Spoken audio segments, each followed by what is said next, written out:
Mana shirinlik cheklagan odamlarga bitta tavsiya beraman. Juda zo'r tavsiya. Shuni qilinglar. Masalan, shirinlikni cheklang deb bemorlarimga aytsam, alternativ yo'qmi, o'rni bosarli narsa yo'qmi deylar. Bor. Mana shirinlik cheklagan odamlarga bitta tavsiya beraman. Juda zo'r tavsiya. Shuni qilinglar. Shirinlikdan voz kechasiz, lekin shirinlik organizm talab qiladi-ku. O'sha talabni qondirish uchun ertalab turganda 200-300 ml iliqdan issiqdan sovuqroq, ya'ni ja iliq bo'lish kerak emas, ja issiq bo'lish kerak emas. O'shanaqa suvga bir osh qoshiqda asal solasiz, toza asal. Toza asaldan solib, uni aralashtirasiz, eritasiz. Issiq suv bo'lsa, asal sal kuyib qoladi, ya'ni effekti pasayadi. O'sha asalni eritib, och qoringa ana shu asalli suvni ichasiz. Har kuni qiling.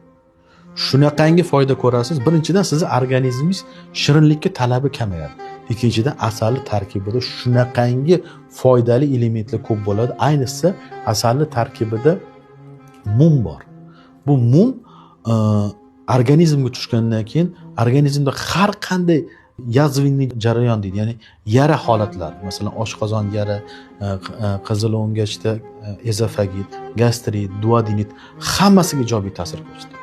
Va asal o'z navbatida protivospolitelniy, ya'ni yallig'lanishga qarshi effekti ham bor.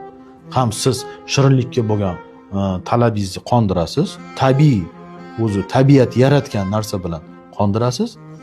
Kimik narsa emas, tabiiy narsa bilan qondirasiz va shu bilan birga o'zingizni ichingizga davo olib kirasiz. Bolalaringizga bering, xuddi shunaqa o'rgating. Shirinlikdan uzoqlashadi. Tabiiy asallardan foydalanib shirinlikka bo'lgan qaramlikdan chiqib ketadi. Mana oddiy samarali usul.